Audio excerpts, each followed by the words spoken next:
Shalom, amados hermanos. Vamos a continuar con el programa que tenemos ya casi cerrando la actividad de Shabbat. Bueno, ha sido un tiempo de buenas noticias, de excelentes noticias. Y creo que aunque no sean los resultados incluso de los que nosotros esperábamos, siempre que estemos bajo el cobijo del Padre, hay buenas noticias. Hay buenas noticias. Acaba de enviar un mensajito de voz de parte de Ruth, que ya la fiebre desapareció. Así que bueno, pero eso como que no se escuchó, ¿verdad? Vamos a dar un aplauso al Padre, un aplauso que lo sienta.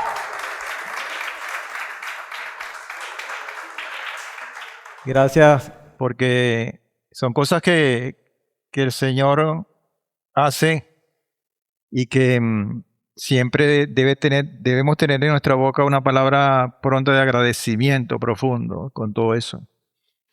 Y también porque por la noticia que tenemos con la mano risca, le damos muchísimas gracias al Padre.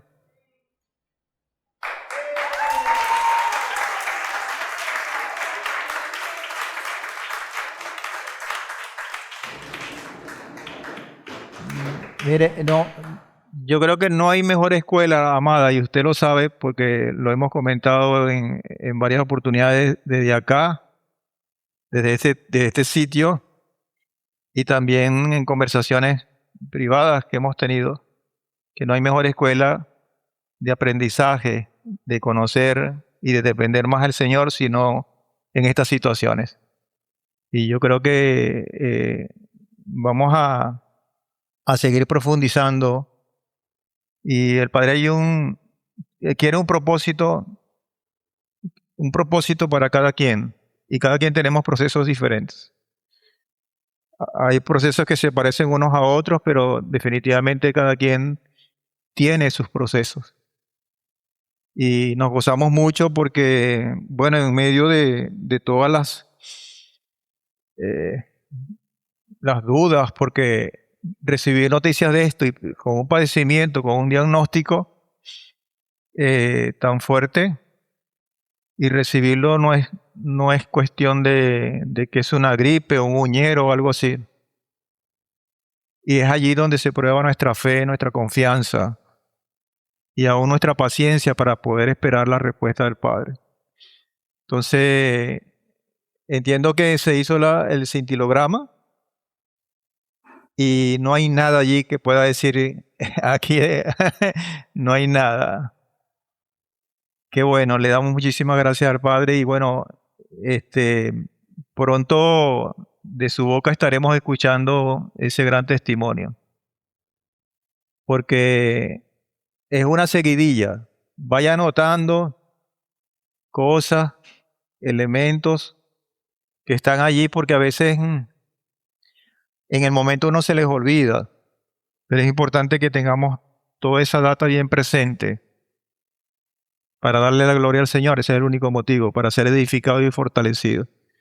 Y para que nosotros seamos portavoces para otros que pudieran estar pasando por procesos similares y que, bueno, darles esperanza de vida, esperanza y motivación.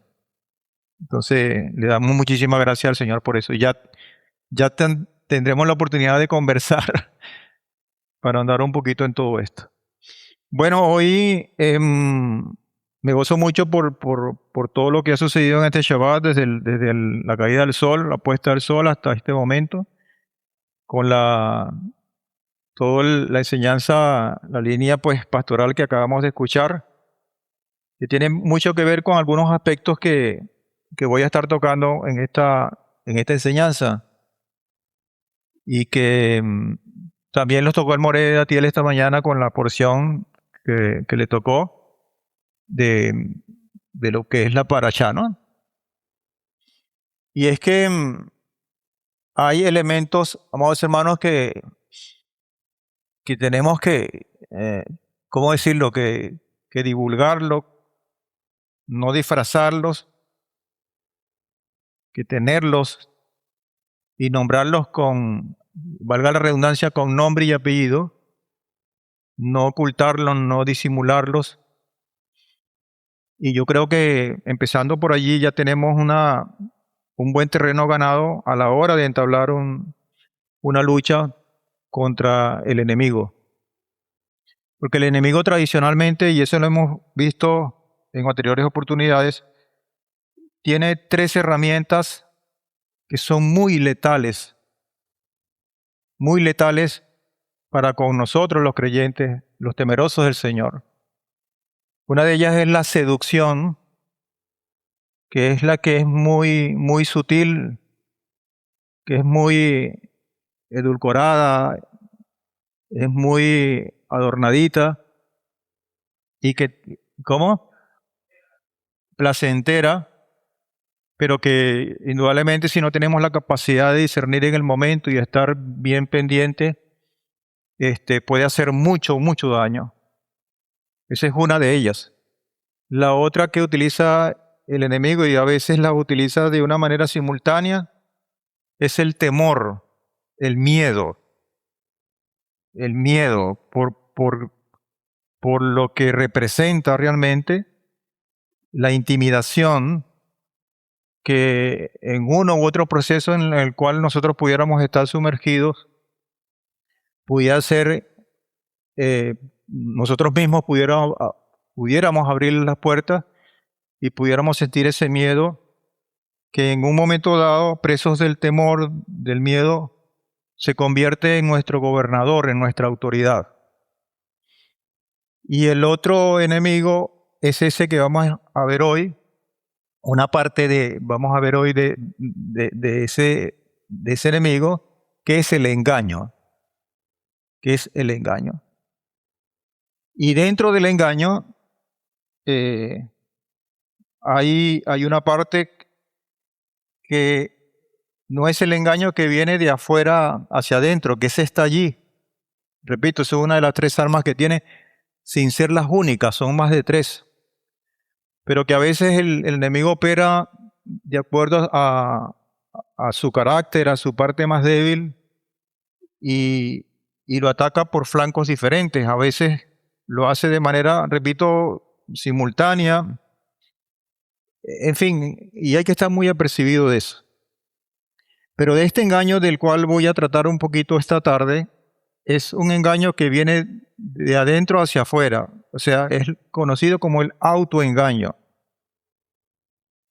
Y yo estoy de acuerdo con que dentro de la gama de los engaños, por llamarlo de esa manera, es el más peligroso, el engañarnos a nosotros mismos. Esta es una serie de tics que el señor Miguel Ángel Forero eh, tiene. Son muy cortos los tips, por lo menos los que yo vi. Me llamó mucho la atención algunos puntos y yo los quise desarrollar. Y entonces, para darle los créditos a quien se merece, muchas de estas cosas son basadas en esos tips que en 10 minutos creo los da, pero me parecen sumamente importantes como herramientas para nosotros. Y recuerden lo que hemos siempre dicho, ¿no? Una herramienta sin acción es información, pero una herramienta con acción es transformación, que es parte de lo que decía el More esta mañana con respecto a la acción. Podemos estar tapizados de buenos conceptos, incluso con convicciones conceptuales de la palabra, pero que si eso no migra hasta la acción, no se convierte en un modo de vida, está en el modo información. Nutre nuestro intelecto, pero no transforma las vidas. Y eso es quizás, es muy doloroso porque hemos visto hermanos por mucho tiempo, no solamente en la congregación con esta óptica de raíces hebreas, sino de donde venimos, de iglesias cristianas evangélicas e incluso de otras denominaciones, en donde pudieran enseñarse hasta buenos principios y que pasan años, décadas, y no hay transformación o hay muy poca transformación. Y la razón principal es por eso, porque no se ejecuta, no se lleva a la práctica. Entonces, vamos a estar viendo unas tres enseñanzas con respecto al engaño. Esta es la primera y se refiere al autoengaño. Y dentro de ese punto de vista, vamos a ver si esto cambia aquí.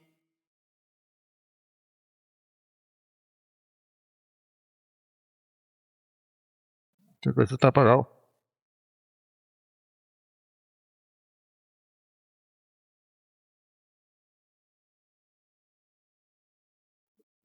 Dentro de ese marco,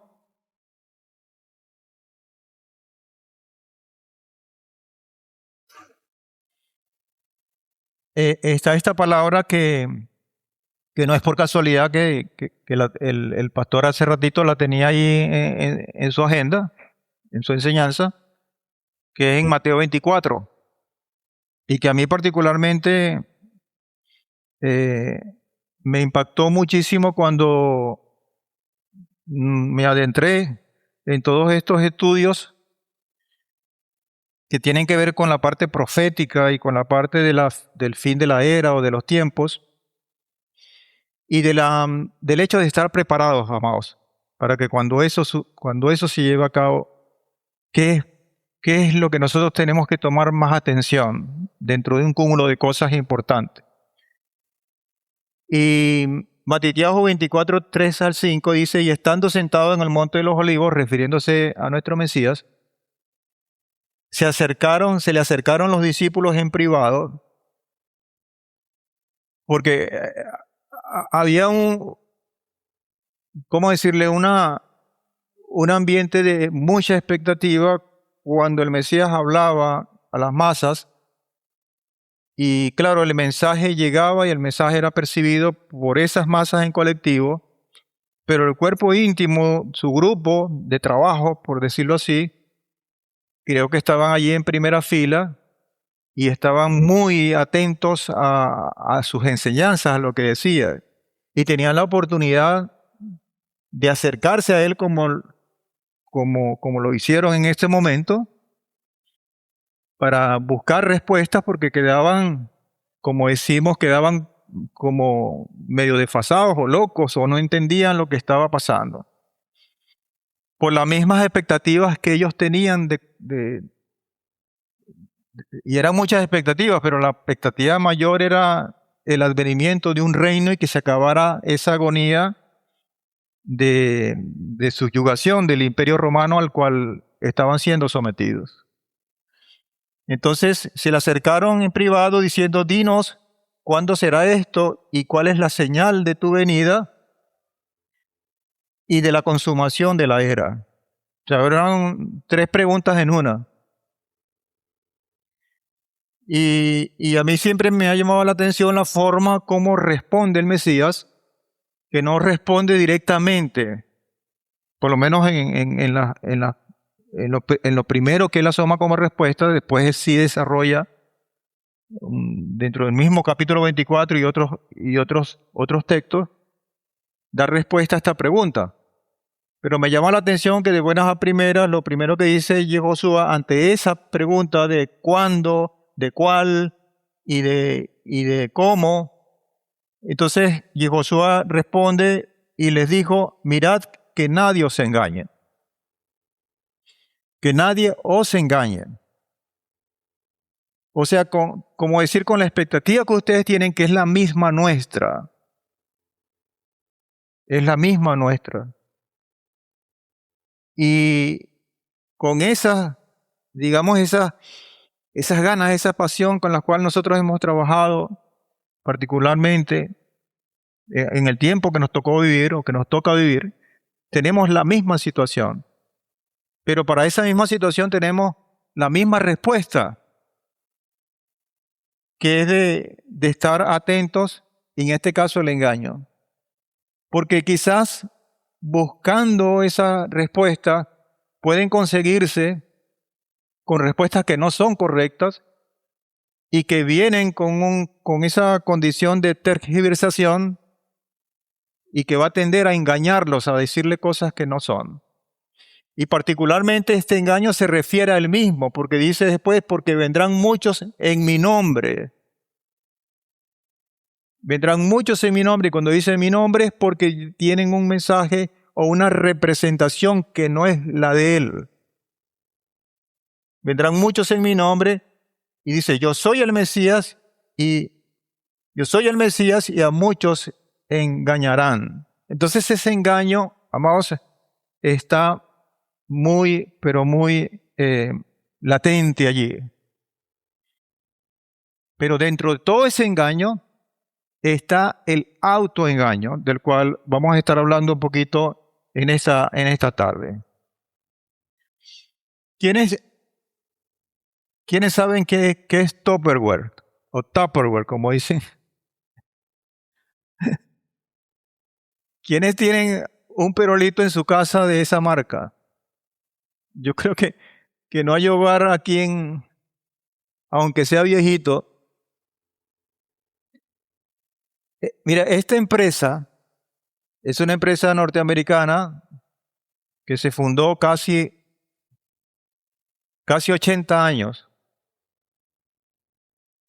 más de 50 años, vamos a hacer un poquito, por un señor de apellido Tupper o Tupper.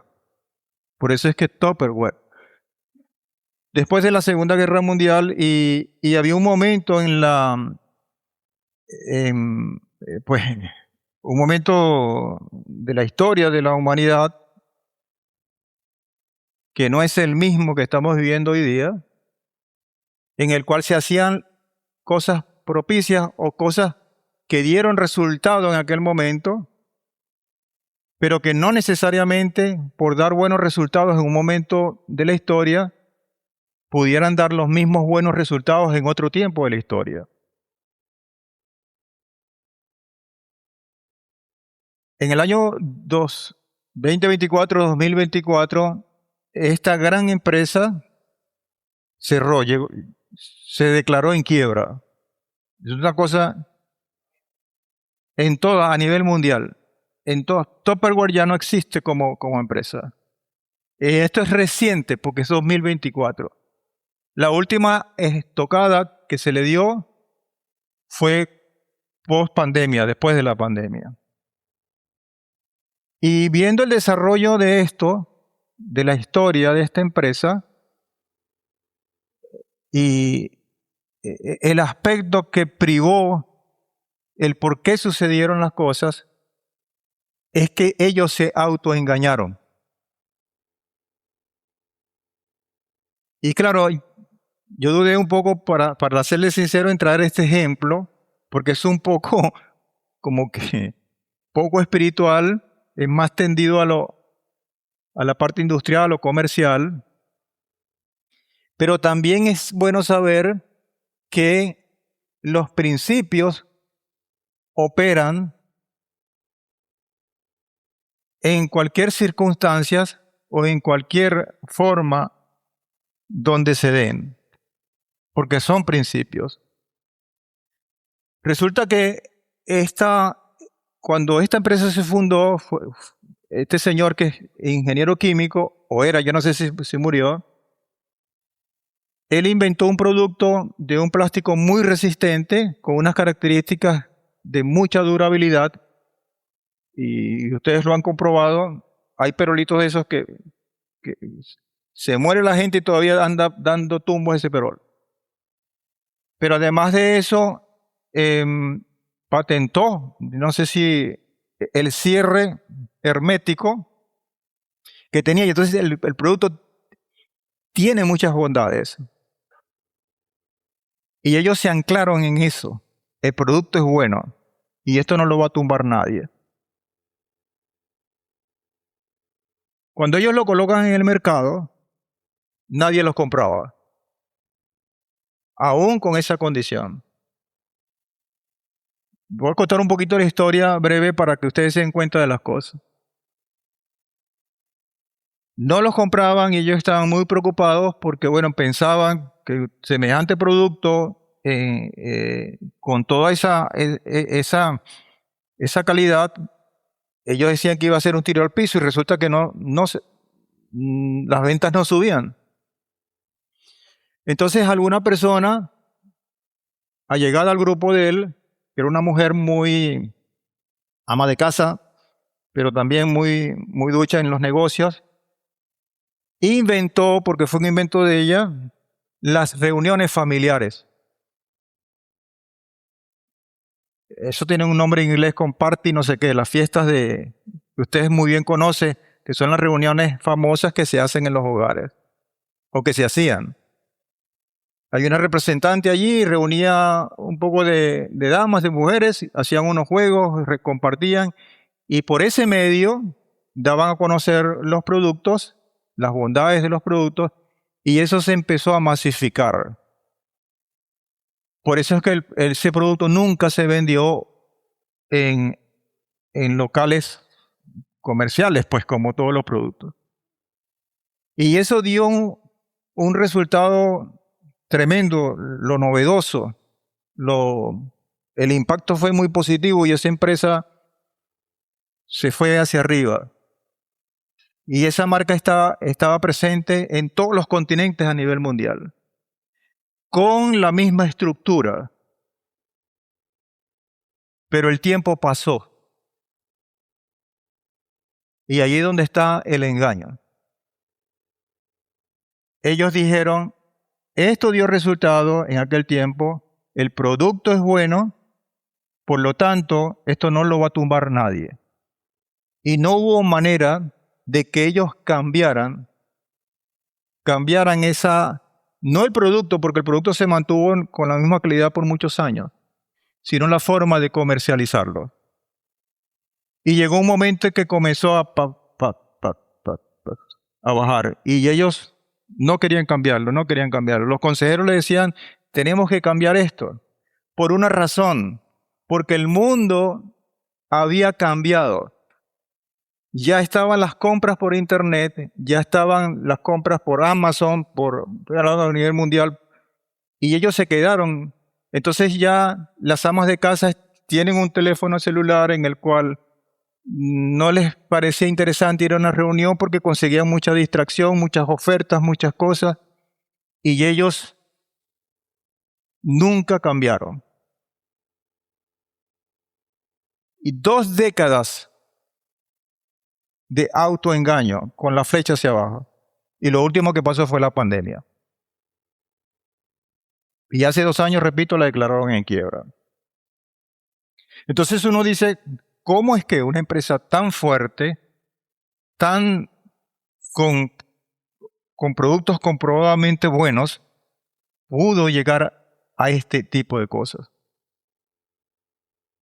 Y si uno traslada ese ejemplo, trayéndolo un poquito por los pelos, a la vida de uno, la vida espiritual de uno puede preguntarse cómo es que yo, siendo y teniendo toda esta palabra, toda esta cosa, no puedo perseverar, no puedo durar en el tiempo y comienzo tercamente a estacionarme en cosas que fueron efectivas en un momento dado. Ojo, cuando estoy diciendo esto no estoy diciendo de la palabra, porque esta palabra está vigente hoy y siempre, es la misma palabra, esto no va a cambiar. Pero las estrategias sí cambian. La forma de abordar esto, los tiempos han cambiado.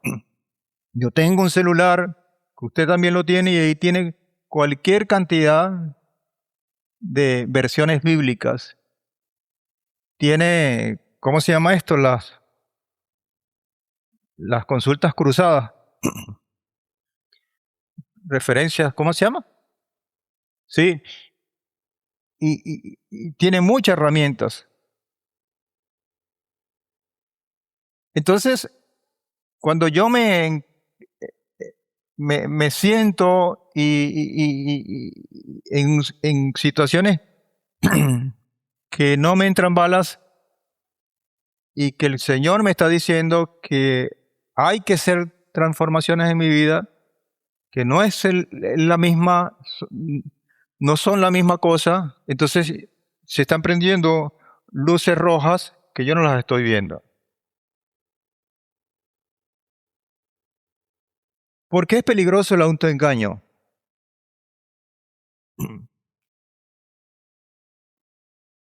Porque todos queremos hacer las cosas bien.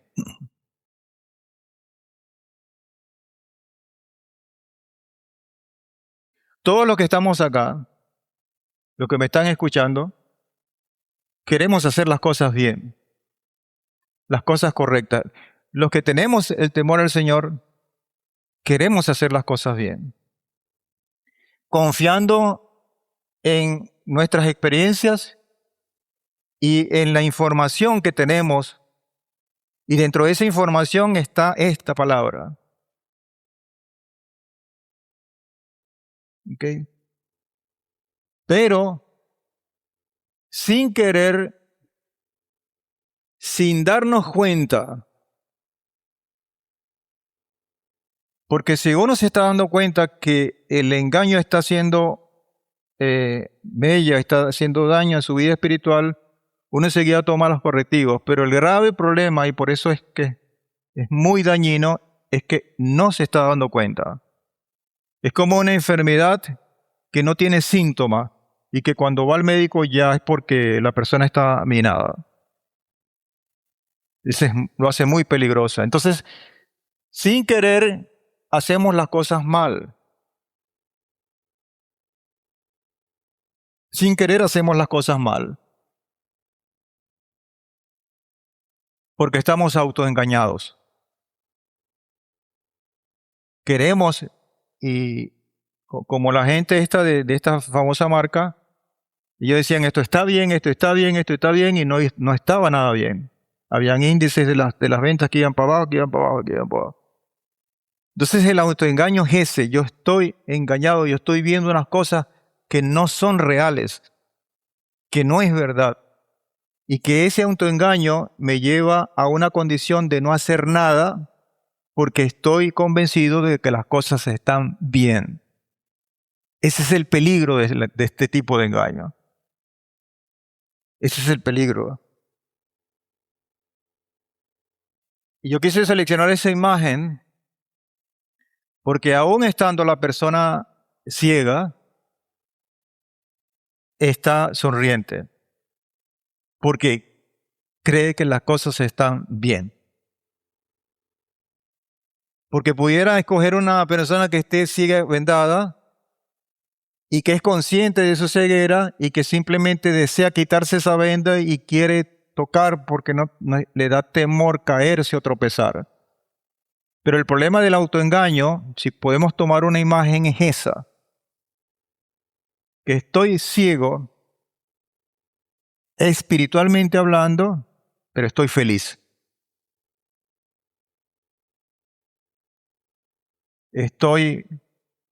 Me siento confortado, me siento eh, que no necesito ningún cambio.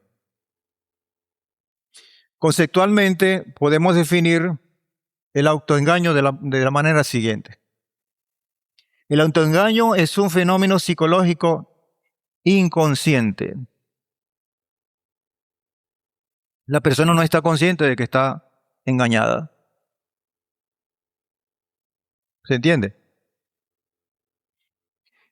En el que una persona acepta como verdad, como verdadera una realidad que es falsa. Y esto pudiéramos hablar de muchos matices, ¿no? Esto es de forma general. Acepta como una realidad, como verdadera una realidad que es falsa, ignorando deliberadamente las pruebas o argumentos lógicos en su contra. Entonces, claro, como yo estoy autoengañado, pero yo sé, yo estoy consciente de que estoy haciendo las cosas bien, yo no necesito ningún argumento, ninguna prueba para cambiar, porque yo estoy bien. A diferencia de la mentira convencional, donde se engaña a otros a sabiendas, en el engaño o con el autoengaño o en el autoengaño, la persona cree sinceramente en su propia distorsión para protegerse quizás del dolor, la culpa o la frustración. Y ya entramos entonces en otros elementos que pudieran estar allí causando cosas para darle paso hacia un autoengaño. El autoengaño está fuertemente vinculado a lo que se llama,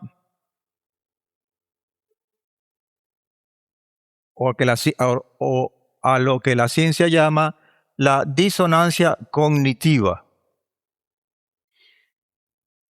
Esto es el malestar psicológico surgido cuando nuestras creencias no coinciden con nuestras acciones.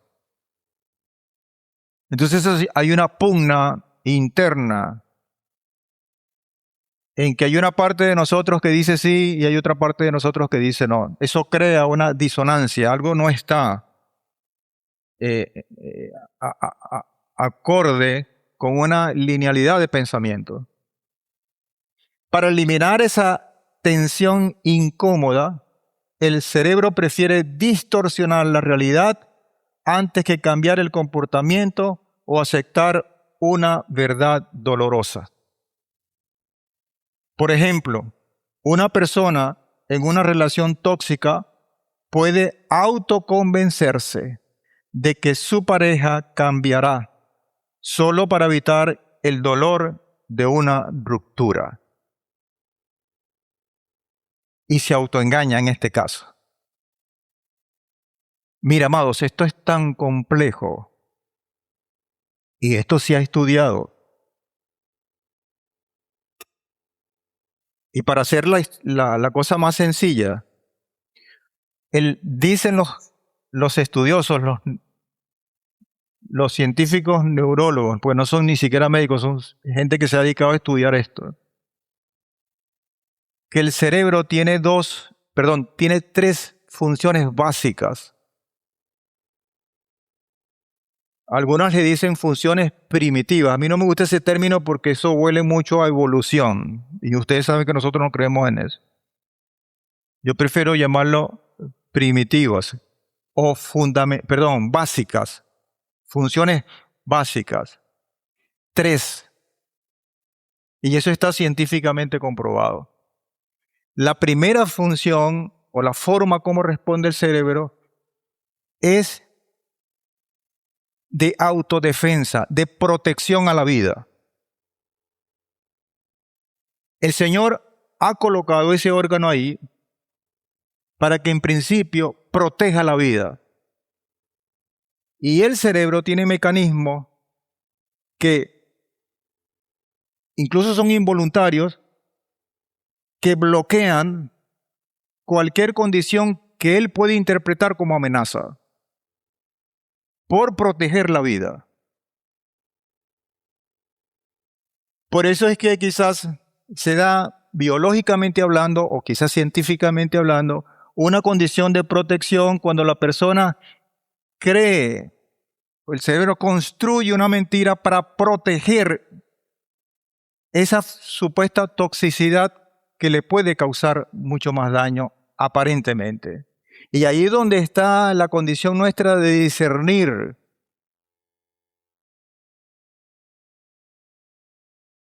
La segunda función básica del cerebro es la procreación. Garantizar el sentido de la creación humana a través de la historia. ¿Y sabe cuál es la tercera? Dicho por los científicos. La empatía. La necesidad de socializar. Eso se llama el amor al prójimo. Esas tres cosas, ellos han dicho que son las funciones básicas del cerebro.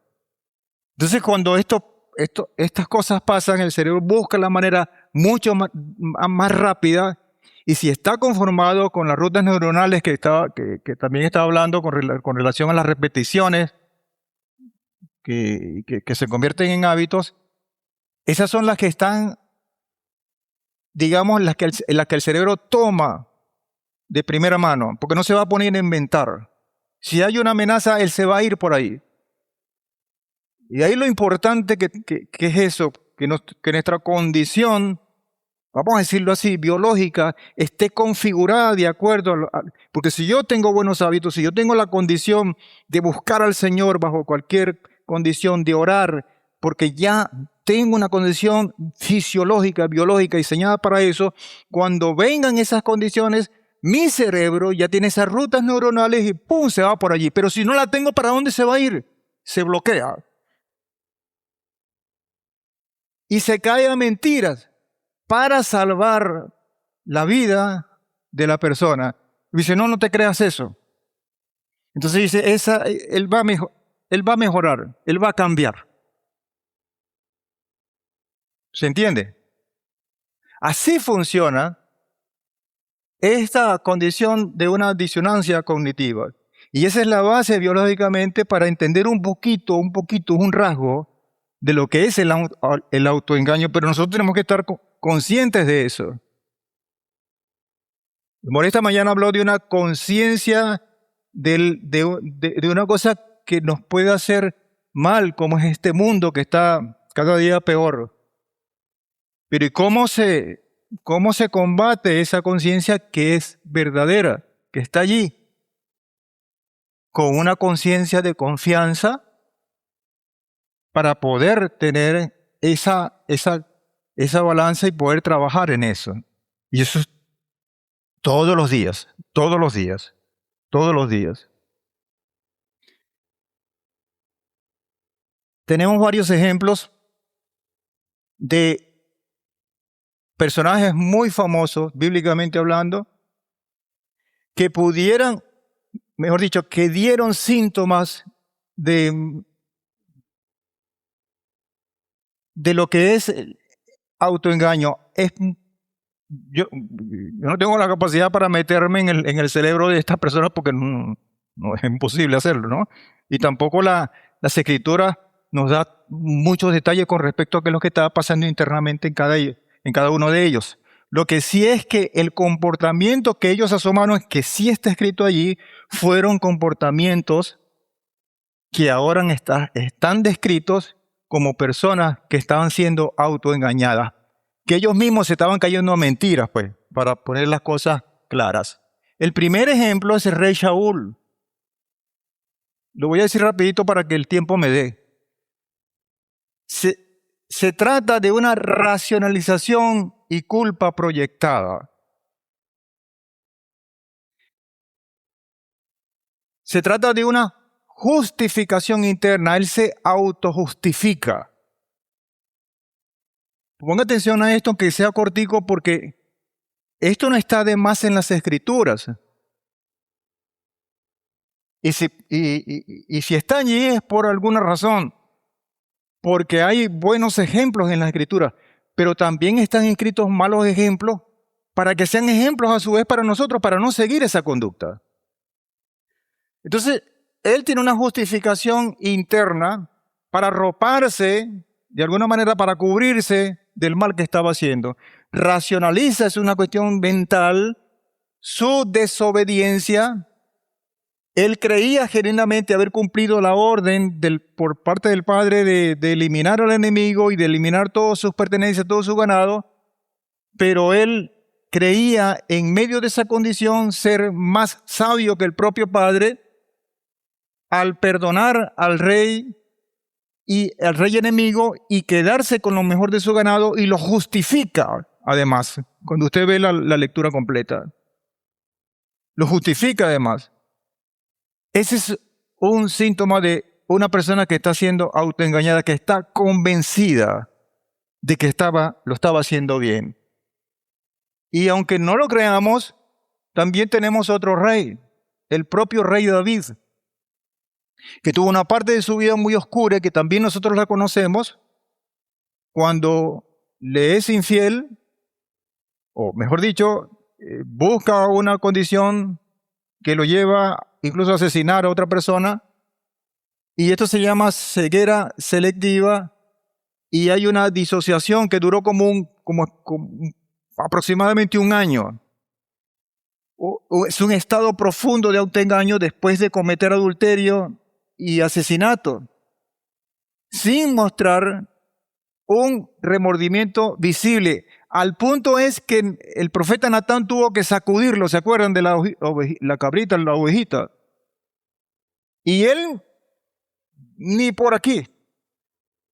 Y le estaba enseñando todas las evidencias. Fíjense la ceguera, el autoengaño que él tenía encima, que le estaba echando un cuento en el cual era el protagonista y él no se dio por aludido.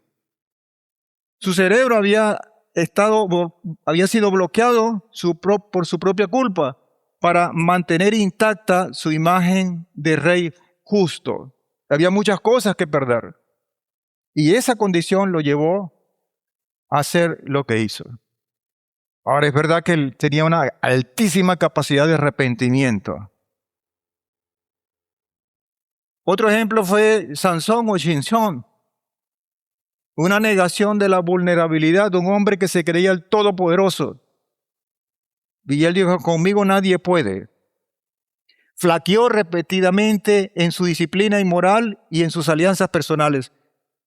Niega la realidad, y una negación de la realidad y exceso de confianza. En Shoftim, en Jueces 16:20, dice, y esto es el clímax de un autoengaño ya en su máxima expresión, despertando de su sueño, se dijo él mismo se dijo cuando Adonai ya lo había descartado, dice, como otras veces saldré y seré librado. Y ustedes saben cuál fue el final de ese hombre.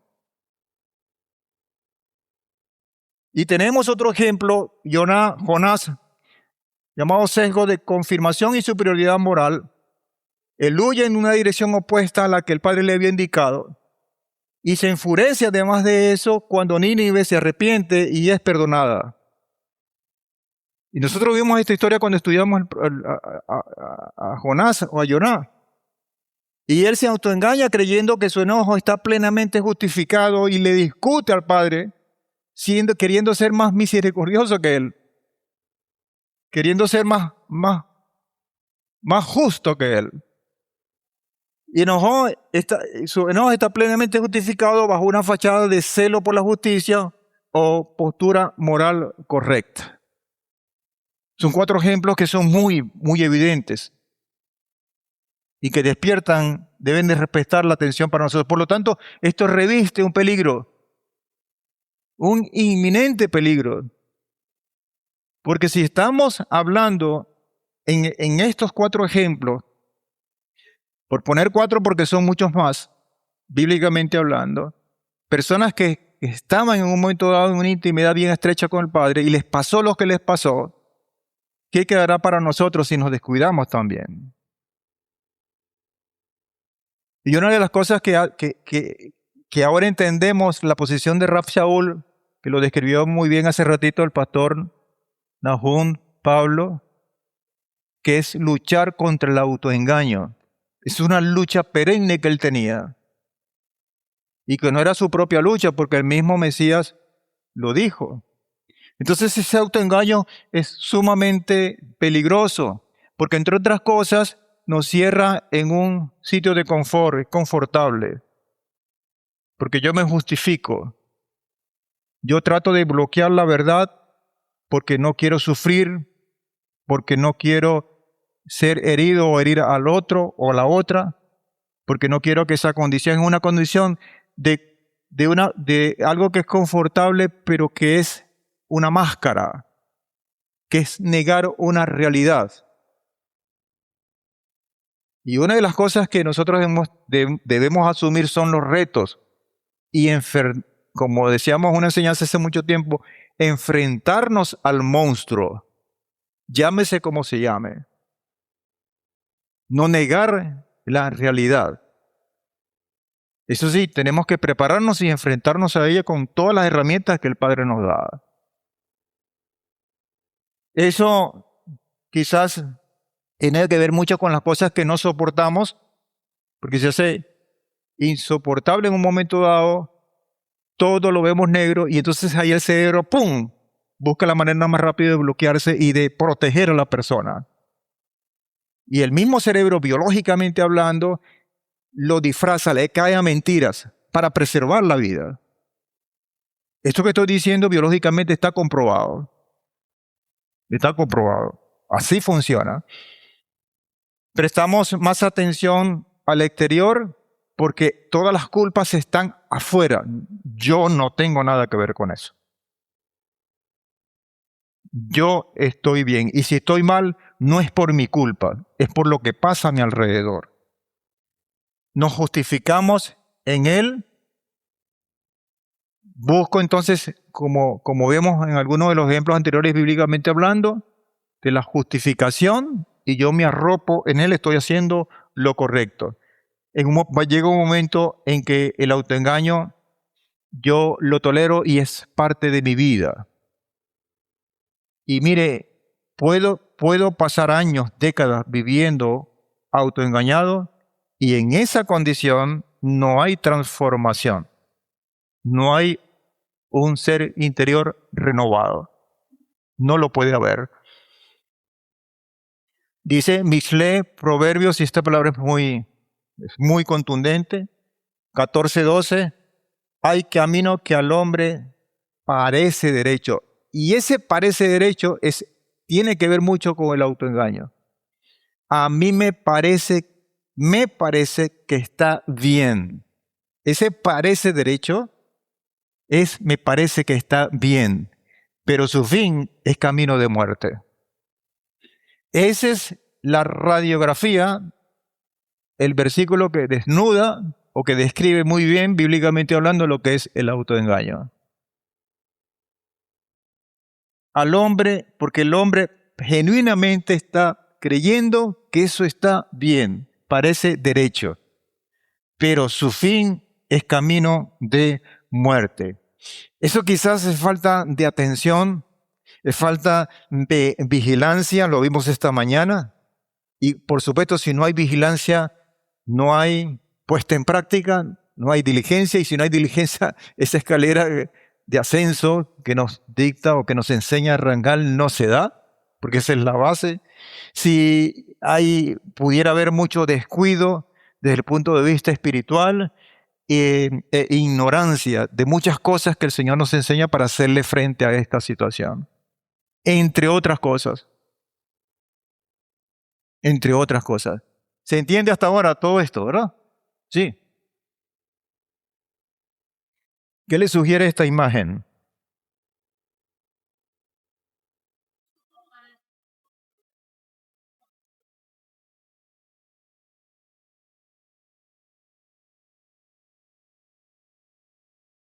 Ah,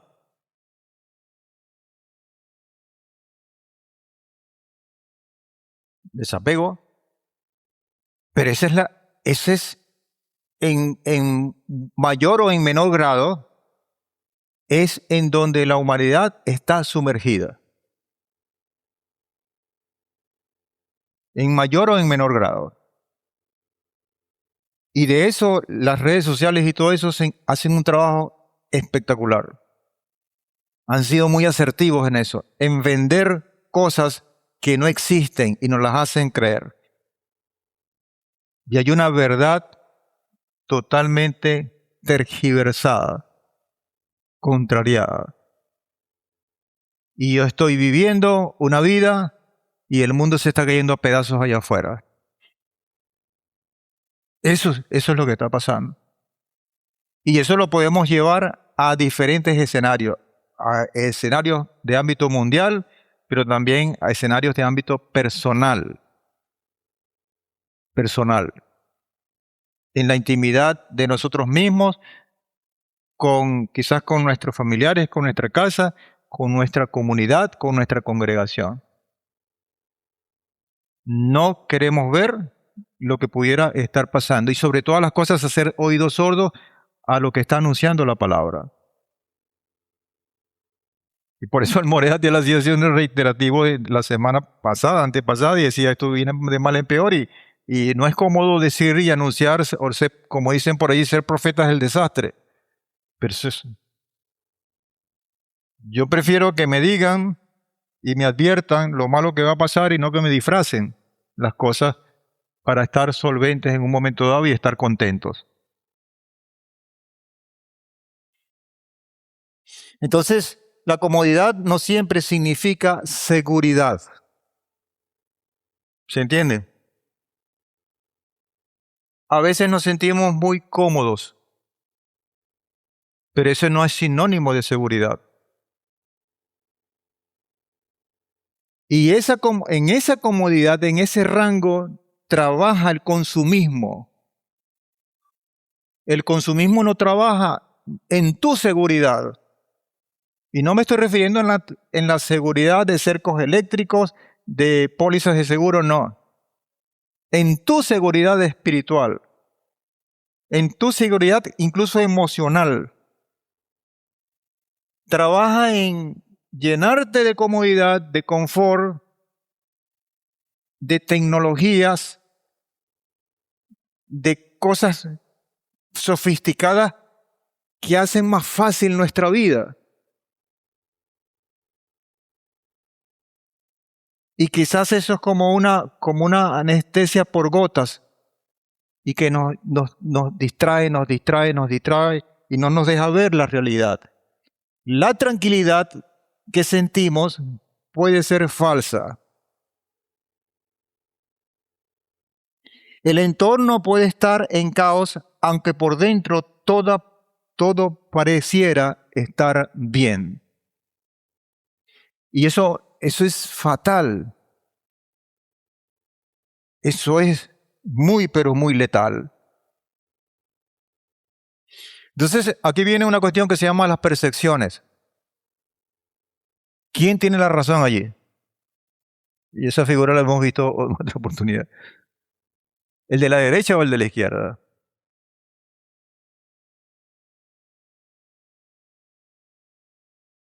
Claro, la respuesta, ¿cómo decir? Que satisface los dos tienen razón.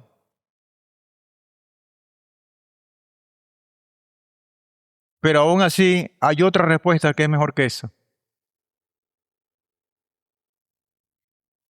Para saber quién tiene la razón, llamen a quien hizo esa figura y pregúntele qué fue lo que quiso hacer él con eso.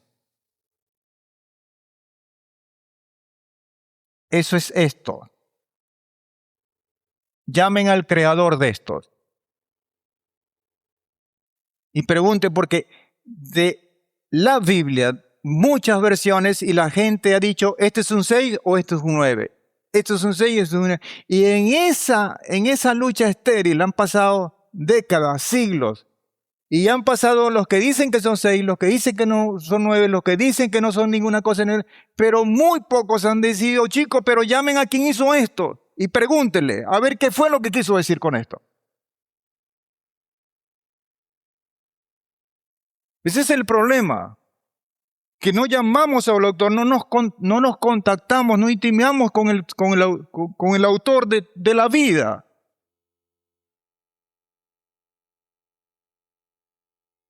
Y por eso es que yo me gozo mucho cuando yo veo cosas desde el punto de vista científico y a veces me río en mi ignorancia de ambas cosas, porque uno no es un erudito bíblico, porque uno intenta acercarse más con mucha humildad, pero con mucha sinceridad al Señor, y mucho menos uno pretende ser un científico. Pero viendo que las cosas, y decía, bueno, pero es el Señor el autor de la vida. Es el Señor el que está diciendo, yo hice esto por esta razón y por este motivo. Entonces, nos evaluamos basándonos en nuestras propias percepciones.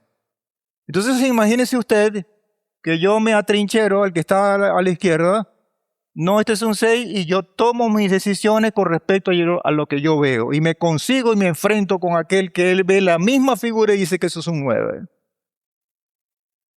Y ahí entonces comienza una lucha estéril. El problema es que esa lucha a veces no sucede con uno o con otro, sucede dentro de nosotros mismos. Y ahí donde está la disociación esa. Yo no soy culpable, estoy tranquilo, por lo tanto todos, incluyendo al Señor, están de acuerdo conmigo.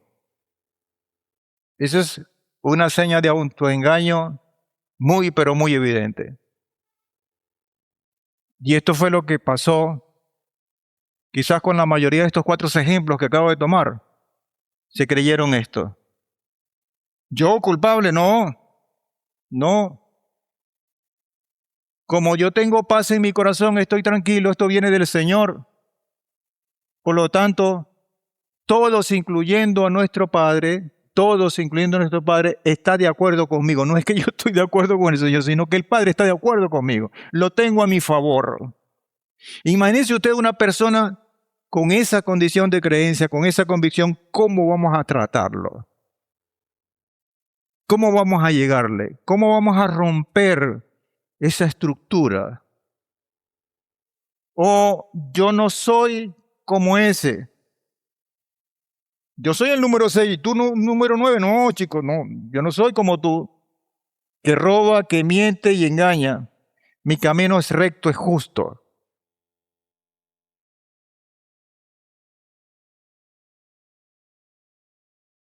Resulta que hay un señor que se llama Jeremías o Irmiyahu 17:9, un vocero, como dicen ahora, del Señor, que dice, engañoso es el corazón más que todas las cosas, incurable, ¿quién lo conocerá? O sea que estamos hablando de corazones autoengañados. Autoengañados. Para que un engaño funcione, debe sonar lógico y verdadero, porque este es el asunto. Nadie, por poner un ejemplo, que le pintan al diablo rojo con un tridente echando humo por la boca, va a llegar y lo va a abrazar. Nadie lo va a hacer.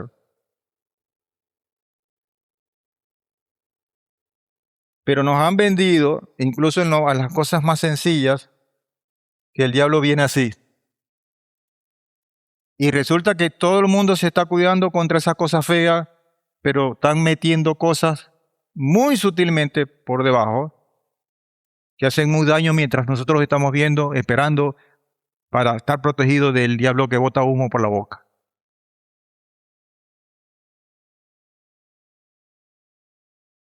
Hay tres mentiras que nosotros debemos estar muy, pero muy apercibidos de ello. Primero, y que tienen que ver obviamente con el autoengaño, esa, entre comillas, filosofía de vida para muchos. No le estoy haciendo mal a nadie. Vive y deja vivir, dicen muchos. Entonces, como no hay víctimas aparentes, estoy actuando con rectitud. Entonces, me estoy llevando a medio mundo por delante y ni siquiera me estoy dando cuenta, porque no tengo la sensibilidad suficiente como para ver que estoy haciendo mucho daño. No la veo porque estoy autoengañado y por eso me creo esa mentira.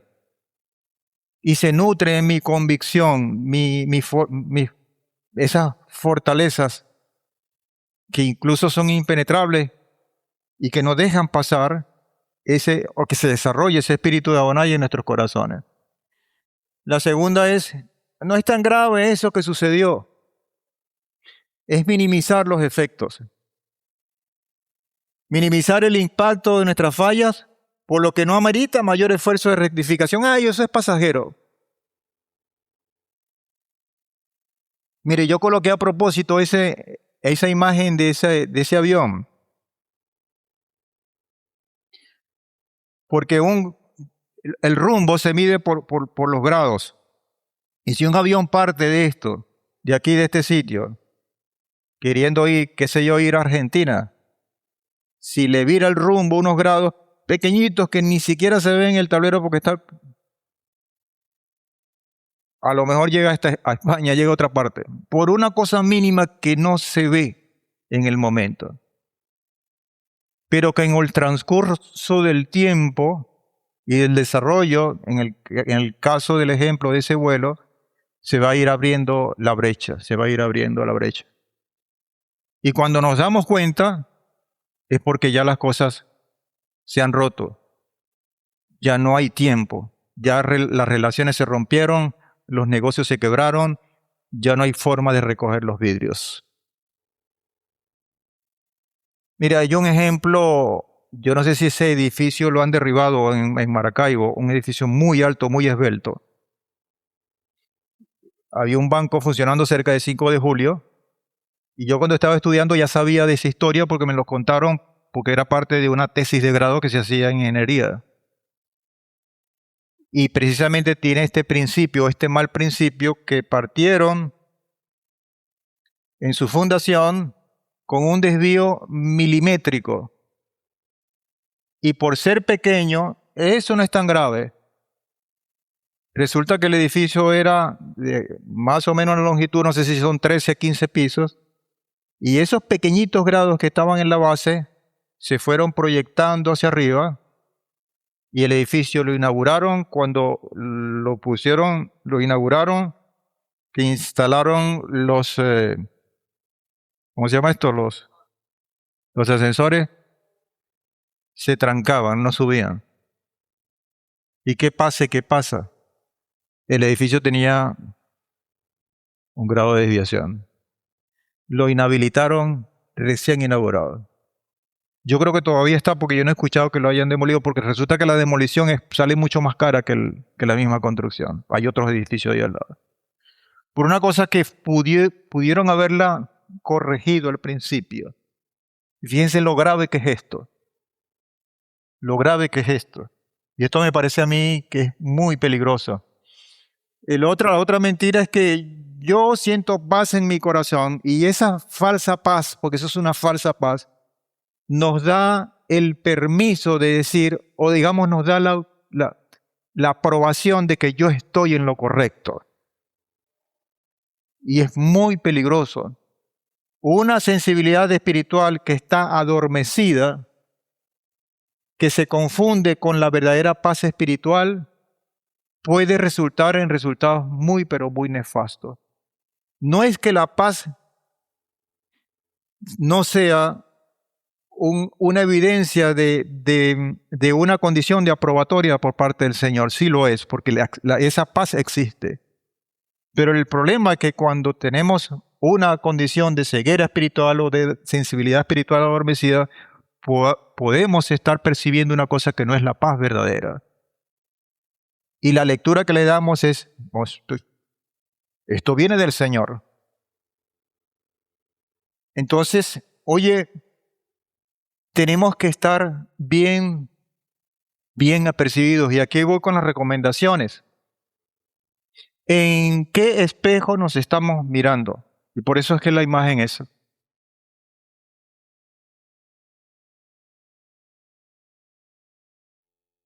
Están los llamados influencers.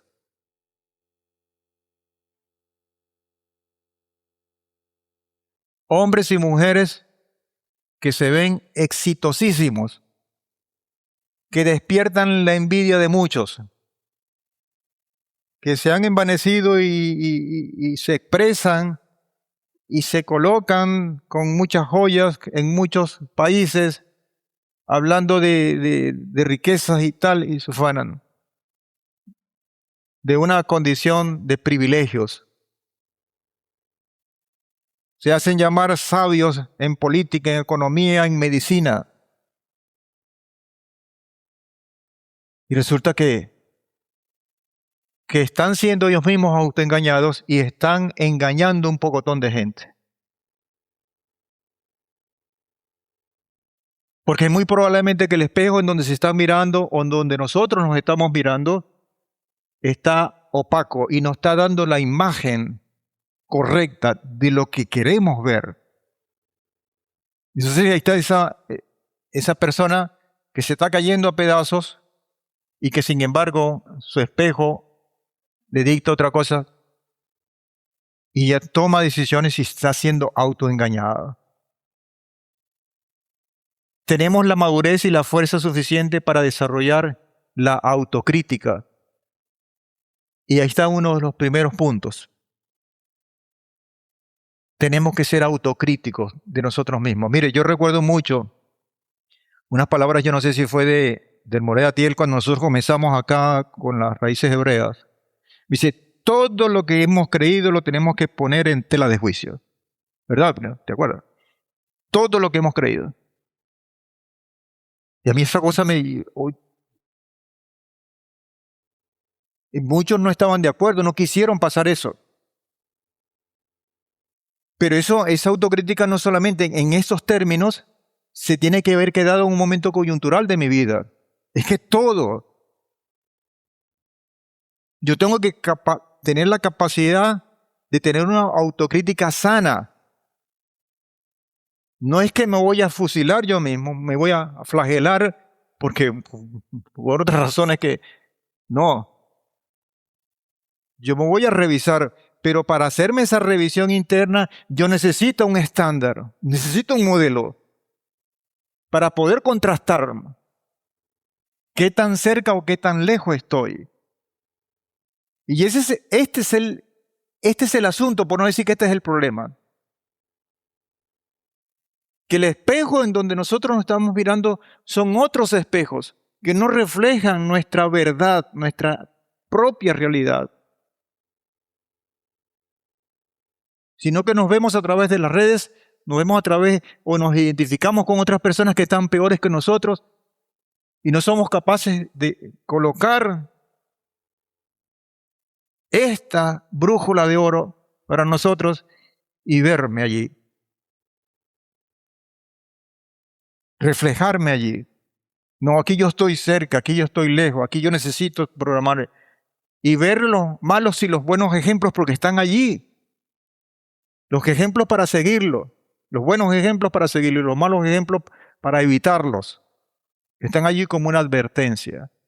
Entonces necesitamos un estándar externo que es superior a nosotros mismos y a todos. Y eso viene de lo alto, viene de arriba, no es las propias escrituras, la propia Torá.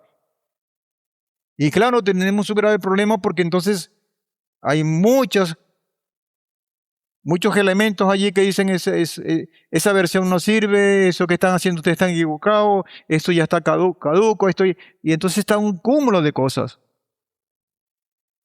que hace muy complicado para nosotros salir de ese autoengaño si ese es el caso.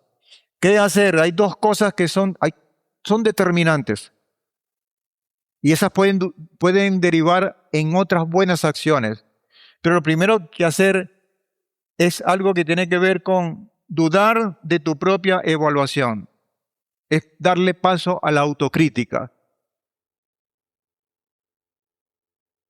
Y eso no quiere decir que me voy a convertir en una persona insegura. Eso quiere decir que estoy una persona temerosa que quiere mejorar y que tengo un ancla en el cual yo debo acercarme.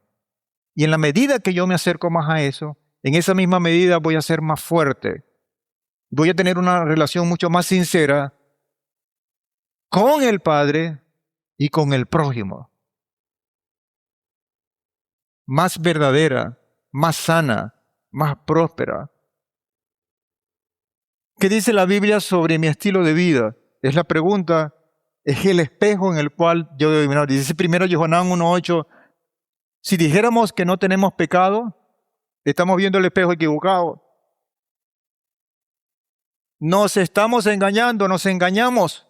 Eso es un autoengaño, pero bueno, de aquí pero muy evidente. Nos engañamos a nosotros mismos y la verdad no está en nosotros, se perdió. Entonces, ¿qué hacer? Dudar de nuestra propia evaluación, porque nuestro corazón es engañoso. Voy a preguntarle a mi Señor, ¿qué dice la palabra? Y ahí sí voy a medirme a ver. Lo segundo es admitir la posibilidad de que estamos equivocados. Ay, Señor.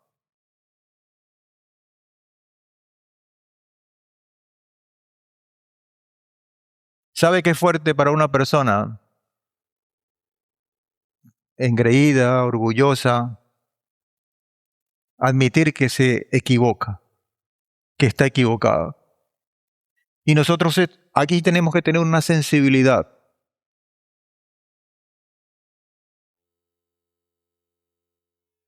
Admitir la posibilidad, no es que todo el tiempo vamos a estar equivocados, pero es posible que yo esté equivocado. Es muy probable que cuando tengamos una discusión con la pareja,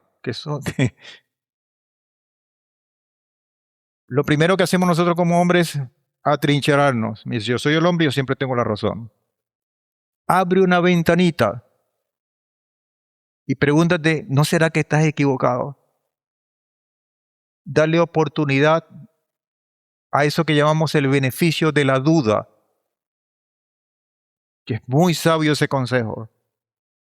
Y no te encierres en tu terquedad, porque estás pisando terreno peligroso del autoengaño. Teilín 139, 23 al 24, escudriñame. Esto es una revisión, eso es un escaneo. ¡Pum! ¡Pum! Salió el robo. Aquí hay una cosa. Escudriñame, oh Elohim, y conoce mi corazón. Pruébame y conoce mis pensamientos. Y ve, después de esa condición de un escaneo espiritual, y ve si hay en mi camino de perversidad, si hay alguna cosa que yo tenga que enderezar, que corregir. Y entonces guíame en el camino eterno. Corrígeme. Entonces, un salmo que nosotros hemos leído muchas veces, pero otra vez, una cosa es una herramienta sin acción que se convierte en información, y otra cosa es cuando esta herramienta, cuando ese Teilín 139, versículos 23 y 24, se convierte en acción. Eso se convierte para nosotros, y valga la redundancia, en una transformación de nuestras vidas. Y comienza por una cosa tan sencilla, de aceptar que he metido la pata, que estoy equivocado. Es mejor, amados hermanos, una verdad que nos duela.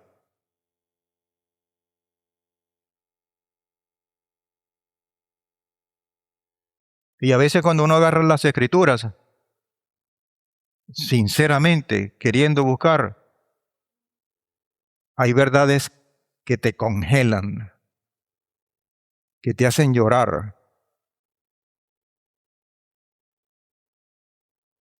Hay personas, amigos, personas allegadas, íntimamente allegadas, que te pueden llegar y te dicen, mire, ¿quieres un consejo? Un amigo de verdad. Porque un amigo no es el que esquiva decir la verdad por miedo a herir los corazones. Un amigo es decir la verdad, así lo hiera, porque quiere lo mejor para la persona.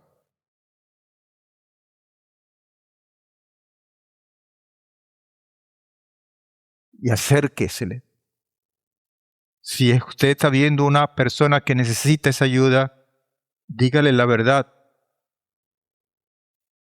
O si estamos del otro lado, acepte la verdad de la persona que se está acercando hacia usted para poder corregir. Es mejor una verdad que nos duela, que nos sacuda, a una mentira que nos arrulle, pero que nos lleva definitivamente a una destrucción, a un alejamiento de la presencia del Padre. Dice Efesios 4:14 al 15, para que ya no seamos niños fluctuantes, zarandeados por las olas, llevados a la deriva por todo viento de doctrina, por la astucia de hombres que emplean con maestría las artimañas del error, sino que hablando la verdad en amor, crezcamos en todas las cosas en aquel que es la cabeza, nuestro Mesías, el mismo que dijo, cuidado que nadie los engañe, que nadie los engañe. Yo cierro con este consejo final. El autoengaño es una venda que nos ponemos para proteger nuestro orgullo, pero solo consigue estancar nuestro crecimiento. La verdad, la verdadera sabiduría y el progreso comienzan cuando nos atrevemos a romper el espejo de nuestras propias mentiras y aceptamos la verdad para poder ser transformados. Que sea de mucha bendición, amados hermanos, esta enseñanza, y que revisemos realmente con mucha sinceridad nuestras vidas. Cuando comenzamos, como lo decíamos anteriormente, a transformarnos desde adentro, es mucho más fácil ir hacia afuera y obtener todas las bendiciones que el Señor nos ofrece en su palabra. Amén. Padre, te alabamos y te damos muchísimas gracias esta tarde. Gracias por permitirnos, Señor, acercarnos a ti a través de todas estas herramientas hermosas que nos nutren, pero que también nos preparan para ser mejores cada día. Y no es otra cosa sino acercarnos más a ti, Señor. Gracias por permitirnos ser instrumentos de bendición, por ser capaces de escuchar y de poner en práctica tu palabra. Ayúdanos a quitarnos vendas que, aunque pensamos que pudieran ser beneficiosas, nos están impidiendo ver una verdad que nos estás mostrando quizás desde hace mucho tiempo. Gracias, Padre. Gracias. Recibe toda la gloria y toda la adoración que solamente a ti te pertenece. Por los méritos de tu Hijo amado, nuestro Mesías Yoshua. Amén y amén. Bendiciones, amados. Bendiciones para todos.